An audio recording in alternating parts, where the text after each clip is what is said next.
అందరికీ praise the lord. ప్రభునామందు ఈ దినము దేవుడు మనకిచ్చిన వాగ్దానము, ప్రతి విషయం నందును కృతజ్ఞతాస్తులు చెల్లించుడి, ఇలాగు చేయుట యేసుక్రీస్తు నందు మీ విషయంలో దేవుని చిత్తం. చాలాసార్లు దేవుని చిత్తం చేయాలి, ఏం చేయాలి, ఎలా చేయాలి అని చాలామంది కన్ఫ్యూజన్లో ఉంటారు. అయితే దేవుని వాక్యం చెప్తున్న దేవుని చిత్తం ఏంటంటే ప్రతి విషయంలో కృతజ్ఞతాస్తులు చెల్లించాలి. దేవుడు మన జీవితంలో ఏమేమి చేస్తున్నాడో వాటన్నిటి విషయంలో, అది కీడు కానీ మేలు కానీ అన్ని విషయంలో మనము దేవునికి కృతజ్ఞతాస్తుతులు చెల్లించినప్పుడు, వందనాలు చెప్పినప్పుడు, ఏ విషయంలో కీడు జరిగినా దేవా నీకు వందనాలు, ఇది మేలు కొరకే చేసావు వందనాలు అని చెప్పాలి. మేలు జరిగినా నీకు వందనాలని చెప్పాలి. అలా చెప్పగలిగినప్పుడు, అలా మనం చెప్పగలిగితే అదే దేవుని చిత్తం. ఇక వేరే వేరే ప్రయాసాలు మనం పడనవసరం లేదు. కానీ మన జీవితంలో ఏం జరిగినా మనం చింతించకుండా దేవునికి వందనాలు చెప్పడము ఎంతో అవసరం. అలా చెప్పినప్పుడు దేవుడు మన జీవితంలో ఎన్నో కార్యాలు చేస్తాడు. ఈరోజు మన రెఫరెన్స్ ఏంటి అంటే మొదటి దశలోనికాయలు రాసినటువంటి పత్రిక 5వ అధ్యాయము 16వ వచనం నుండి మన వాక్య భాగం తీసుకొనబడింది.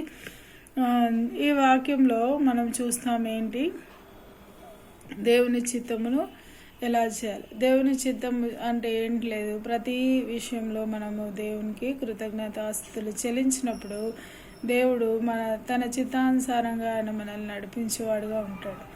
ఇక వేరే వేరే ఆలోచనలు కలిగి అవి ఇవి చేసి కన్ఫ్యూజ్ అయిపోయి నష్టపోయి ఇలాంటివన్నీ మనం చేయనవసరం లేదు.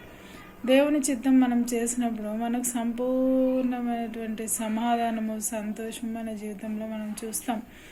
అదే దేవుని చిత్తానికి సూచన.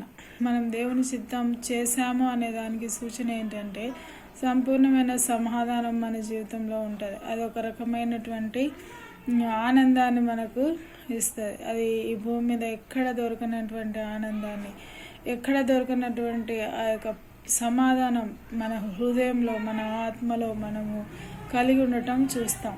అప్పుడు మనం దేవుడి చిత్తం చేస్తున్నామని నమ్మగలుగుతాం.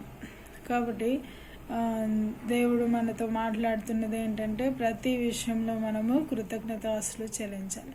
నిన్నేం చూసాము, కీడు విషయమై కృంగిపోక కృతజ్ఞతాస్తులు చెల్లించాలి అని మనము చూసాం. మేలు చేసిన మేలులన్నిటికీ కృతజ్ఞతాస్తులు చెల్లించాలని మనం నిన్నటి వాక్య భాగంలో చూసాం.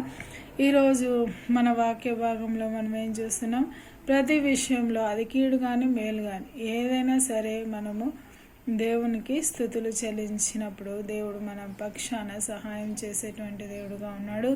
ఆయన చిత్తాన్ని మన జీవితంలో నెరవేర్చుకుంటూ వెళ్ళేటువంటి దేవుడుగా ఉన్నాడు.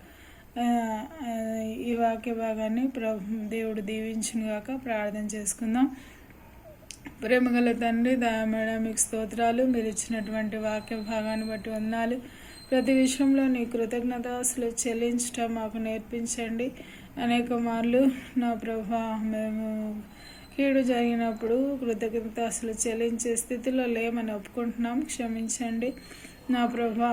మరి మేము మీకు కృతజ్ఞతాస్తులు చెల్లించేవారుగా మేము ఉండేదానికి సిద్ధపరుస్తురండి నా ప్రభా. మరి ప్రతి విషయంలో అది కీడు కానీ మేలు కానీ నీ స్తుతించటం మాకు నేర్పించమని నీ సన్నిధిలో ప్రార్థిస్తూ యేసయ్య నామంలో ప్రార్థించి వేడుచుంటున్నాం తండ్రి. ఆమేన్.